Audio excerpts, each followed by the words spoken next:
पाहुणं तुम्ही बसा गप्पा मारत, मी चहा आणते तुमच्यासाठी. ना आता येईल मजा. कळू द्यायच्या नवऱ्याला गावात ही जी काय इमेज आहे ते. तुम्ही सगळे इथे? तुमची माफी मागायला आलोय. तुम्हाला विनाकारण लय काय काय बोललो, चुकलं आमचं. आम्ही आपणवर विश्वास ठेवून तुमचा क्लास बंद पाडला. खरं चुकलं आमचं. पोरासने बी तुमचा लय लढा लागलाय. घरात कुणाचं काय ऐकत नाही, पण सगळं तुमचंच ऐकते ती. म्हणून आम्ही उद्यापासून त्यांना क्लासला पाठवणार. चालेल, पाठवा ना उद्यापासून. बर ठीक आहे, येतो. हो हो या.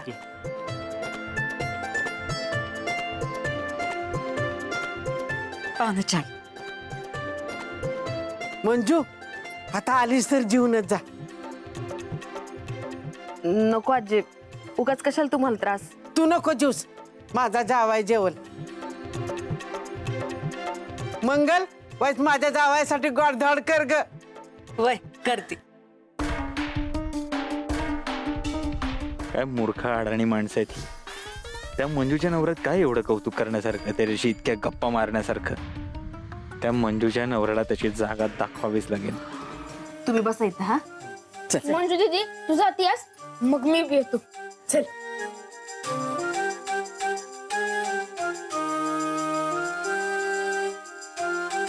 दाजी, आप मुंबई में रहते थे?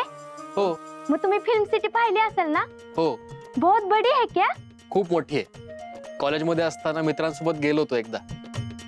मलाही ऍक्टिंग आवडायची. मला भी एवढी आवडती की पूछ नाही मत कितनी आवडती. मी भी हिरोईन बनणार. तुझ्यात स्पार्क आहे बघ, नक्की होशील तू हिरोईन. सच में? हो. डिंपल, पाहुण्यांसाठी चहा पाणी वगैरे विचारशील की नाही, का फक्त गप्पा मारत बसणार आहेस? मागाशीच पिलेत ते चहा. अरे परत एकदा दिलं तर काय फरक पडणार आहे. जा, त्या निमित्ताने मी एक येईन. ठीक है, लाती हूँ.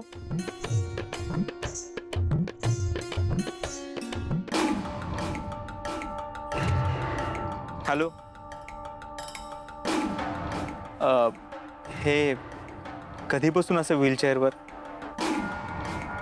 10 वर्ष झाली. मूर्ख आहे काही बाई. 10 वर्ष असल्या माणसाबरोबर संसार करतीये. एवढी सुंदर आहे, त्याचा हिला काहीच उपयोग करून घेता आला नाही. ती फक्त लग्न करायचं म्हणाली असती तर लाईन लागली असती लोकांची हिच्याशी लग्न करायला.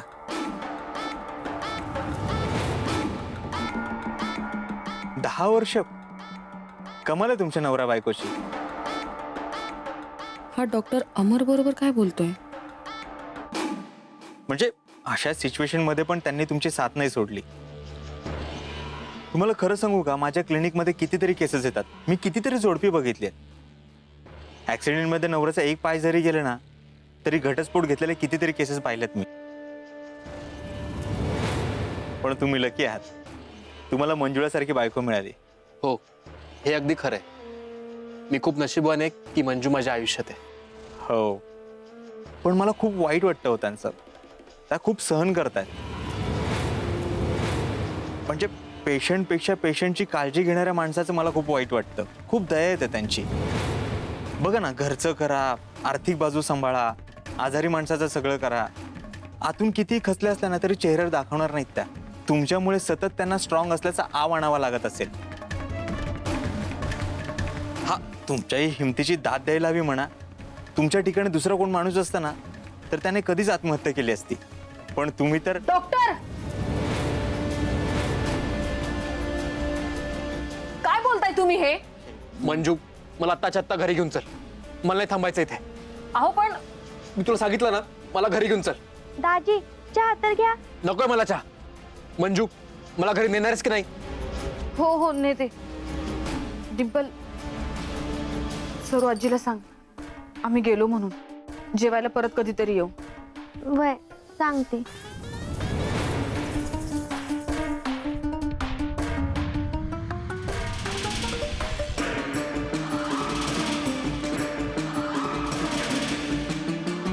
डिंपल, मला चालेल चहा. देतेस ना?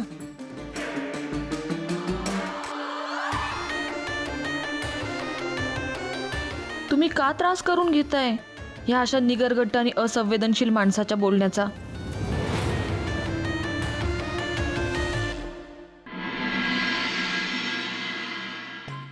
मम्मी मी आम्ही तुला शेंगा फोडाय मदत करतो. आणि तुझा अभ्यास? तू तर झाला अगं मी सम्राट बॉय का नाही म्हणून माझा अभ्यास लगेच होतो बघ. आणि मम्मी तू आज बघितलंस का अगं मंजू दीदी नाही का नाही तिच्या नवऱ्याला मी सम्राट बॉय हाय अशी ओळख करून दिली. टोन्या ते सम्राट बॉय नसतं स्मार्ट बॉय असतं येड. होय मी तेच म्हणालो की मग. ठेव खाली. तेवढं खावंसं वाटतं तर स्वतःच्या हाताने सोलून खा की. हात मोडलेत वय तुझं. मम्मी आजीला दिसतंय. वय समज दिसतंय त्यांना. मंजूचा बी चांगुलपणा पहिल्यांदा त्यांनाच दिसला होता. मंजूवरची बला टळली ही बरं झालं बया. ही होणारच होतं. ती मस्त खमकी आहे. माझ्यापाशी वाढली आहे ना ती. लहानपणी तर कुणाला घाबरायची नाही. पोरांसंग गोटे खेळायची, चिंडू फळ खेळायची, भावरा फिरवायची आणि कसला बी खेळ असला ना तर ती हार मानायची नाही. अयो एवढी डॅशिंग होती होय मंजू दीदी. मी तर म्हणते सगळ्या पोरींनी खमकेच राहायला पाहिजे म्हणजे कुणाची टाप होणार नाही तारच द्यायची. पण आजी तिला किती त्रास होत असेल ना. नवऱ्यासाठी तिला किती काय करावं लागत असेल. तिच्या जागी जर दुसरं कुणी असतं ना तेवढं केलं बी नसतं. होय खरं आहे. कुठली बाई एवढे वर्ष आपल्या नवऱ्याचा त्रास सहन करेल. करत्या त्या कितीतरी बायका अशा असतात. तुम्हा पुरुषांना ना बाईचं काळीजच कळत नाही. बाईने आपल्या नवऱ्याला जीव लावला की लावला मग तो कसा आहे त्याची परिस्थिती कशी आहे याचा काय बी विचार करत नसती. मग सुखात जशी ती संग उभी राहते ना तशी दुःखात बी त्याच्या संग राहते. मम्मी तिचं लव्ह मॅरेज आहे म्हटल्यावर फिर तो और प्यार करती रहेगी ना. अगं टिंपी प्रेम कमी जास्त असं काय असतं वय. प्रेम असतंय आणि ती काय असं मोजता येते वय. बाई आपल्या नवऱ्यावर प्रेम करती म्हणल्यावर मागचा पुढचा काय बी विचार करत नाही बघ. मग तिचं एकच काम असतंय प्रेम करत राहायचं. बाईला प्रेम करायला आवडतंय आणि नवऱ्याला प्रेम घ्यायला आवडतंय. म्हणून तर आपल्या नवऱ्याच्या सुखासाठी समद घरदार सोडून येते. सगळं सोचती सहन करती. या बाई आपल्या नवऱ्याच्या पाठीमागे ठामपणे उभी राहिली ना काय बी कठीण नसतंय बघ. मग किती बी संकट आली ना तरी संसाराचा गाडा आपसूक ओढला जातोय बघ. मम्मी मी आज बघितलं ना मंजू ती लहान पोरासारखं तिच्या नवऱ्याचं लाड करत होती.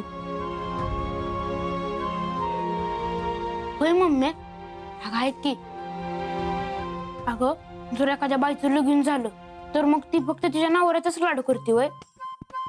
मग हक्काचा नवरा असताना दुसरा कशाला कोणाचं लाड करेल र येड. म्हणजे आता मंजू दीदी माझा लाड करणार नाही होय. येतो बघा कुणाला कशाचं तर बुडकेला केसाच. ठेव खाली. अगं आजी म्या नव्हतो दीदी हाय.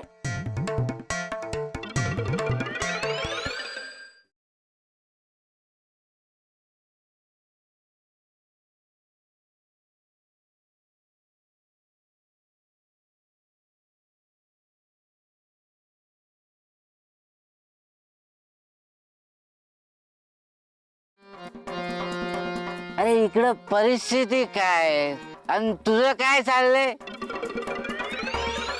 इथं आग लागली रे आग. अरे दिसतंय की म्हणून तर बसलोय शेकत. अरे ही नाही इथं लागली इथं. ए देवदास होऊ नकोस एवढा उदास. परत जर का काय हे बोललास का नाही तुला उचलून जागी टाकीन एका दुखीतच. नाही नाही नको.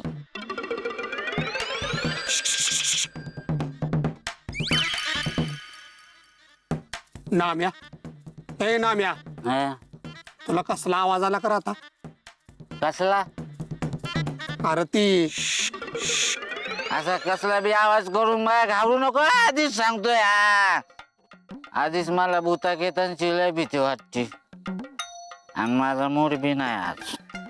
अरे नाम्या, अरे म्या नाही काढला आवाज, आई छान सांगते. हाला का हाला? अरे खरंच रे बजा, खरंच येतोय की बजा. हा?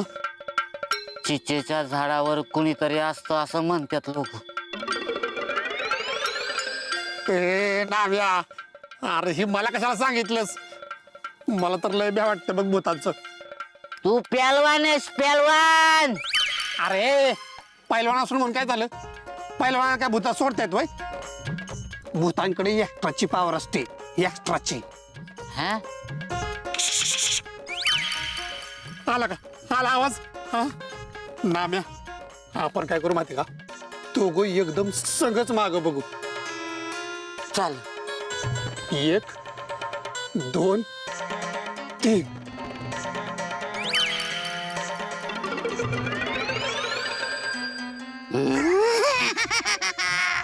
कोणाचं नाव?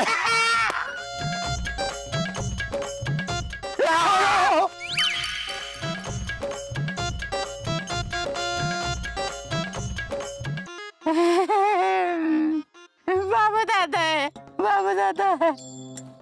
बाबू दादा करायची काय गरज होती? तोंडाला बोलता येत नाही? ते तोंडाला मफरल होते ना, बोलता नाही आले. काय मग बाबू दादा एकदम टेन्शन मध्ये दिसताय. नाम्या, ते दे ना थोडी. संपली. ठीक आहे, संपली. नाही, तिथं अर्धी आहे, ती चालेल मला. हे? हाय, मला तर दिसलीच नाही.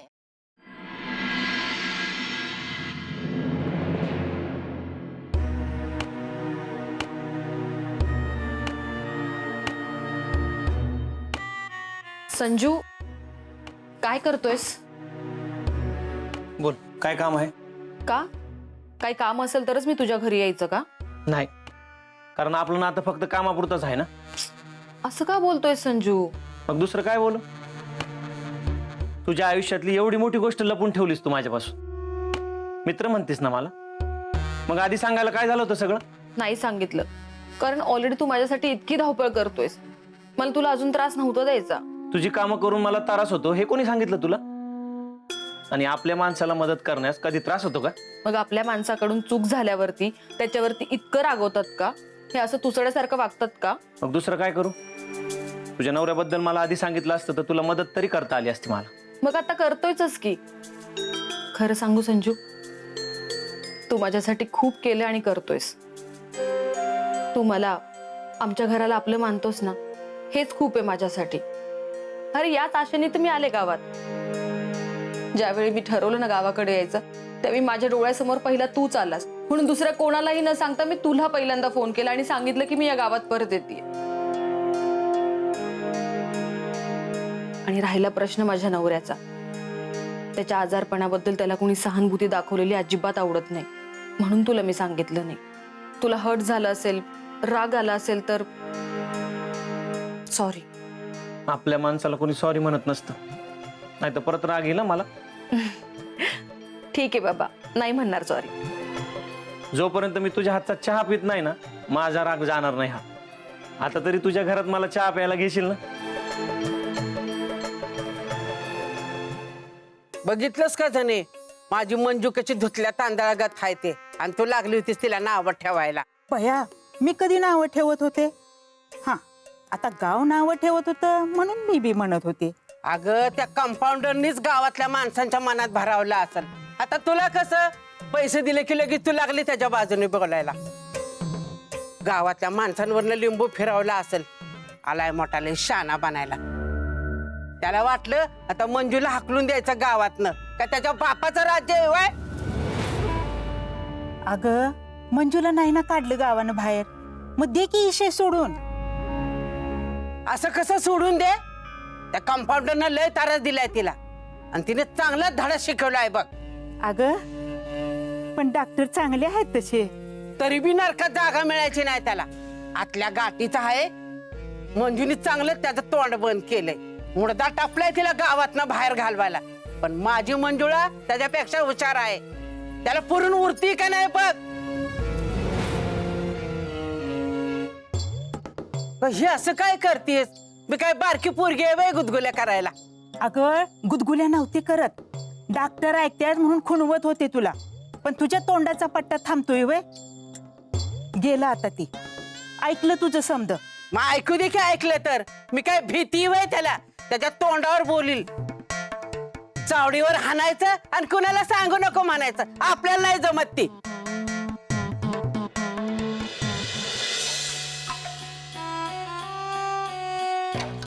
डॉक्टर येऊ का? या बसा. ते अंगाला वात आलंय म्हणून आलोया. ते मागच्या आठवड्यात बी आलो होतो, पण काय फरक नाही जाणवला. म्हणजे तुम्हाला काय म्हणायचंय? मी चांगला डॉक्टर नाहीये, मला काही जमत नाही, मी दिलेल्या गोळ्या औषधांनी काही फरक पडत नाही. हो नाही, तसं कुठं म्हणतोय मी. मग आता काय म्हणाल तुम्ही? असर पडत नाही? अहो या गावातले लोक मला देव माणूस म्हणतात. गावातले सोडा, बाहेरच्या गावातले लोक मला देव माणूस म्हणतात. होय की, मी कुठं नाही म्हणतोय, पण ते अंग दुखायचं थांबा ना म्हणून. बरं थांबा, 500 रुपयांच्या गोळ्या देतो तुम्हाला, त्या घ्या, बरं वाटेल. एवढं बरं व्हायचंय ना? की परत औषधाचा फरक नाही पडला म्हणून पुढच्या आठवड्यात दाखवायला यायचंय? नाही. ठीक आहे, सकाळ दुपार संध्याकाळ 3 टाइम, 500 रुपये.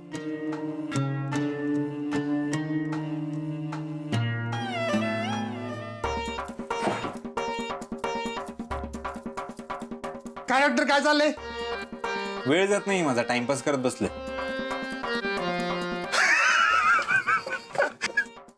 जोक? अहो काय जोक करताय डॉक्टर तुम्ही? अहो तुम्हाला काम नाही असं कधी होईल का? बजा, तुझं काय काम आहे लवकर सांग. अहो ते काय नाही, सकाळी पोरांना तालमीत आहे का नाही, कुस्तीचं डाव शिकत होतो. त्यात त्याला एकाला असं हित तसे लागले बघा. एखादी गोळी असं तर द्या की. ही गोळी दे, बरं वाटेल त्याला. 50 रुपये. 50 रुपये? बजा ही गोळी दे, त्याला बरं वाटेल.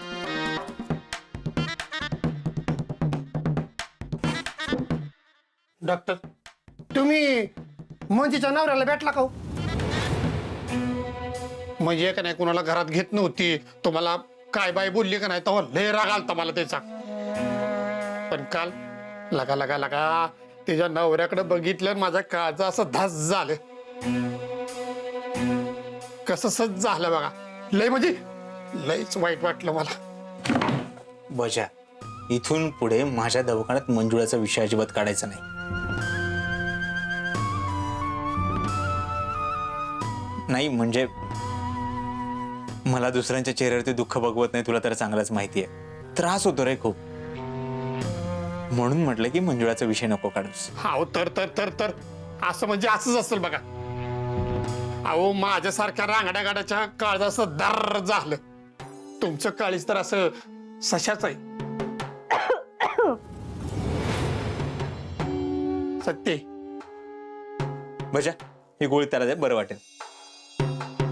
होय होय. आता तुम्ही गोळी दिली म्हटलं त्याचं घरीशी लागणं थांबलं असेल. हा बजा ही गोळी त्याला खायला दिल्यानंतर थांबेल का तू इथेच बोलत बसल्यानंतर कसं होईल? ये. होय होय. तुझं काय? बाहेर पेशंट आले असतील, जा बघ. डॉक्टर लयच त्रास झालेला दिसतोय तुम्हाला. एवढा राग चांगला नाही हा. आणि तुमच्या चेहऱ्यावर बी दिसतीया. डिंपल, बाहेर पेशंट आले असतील, जाऊन बघ जा. देखती हो.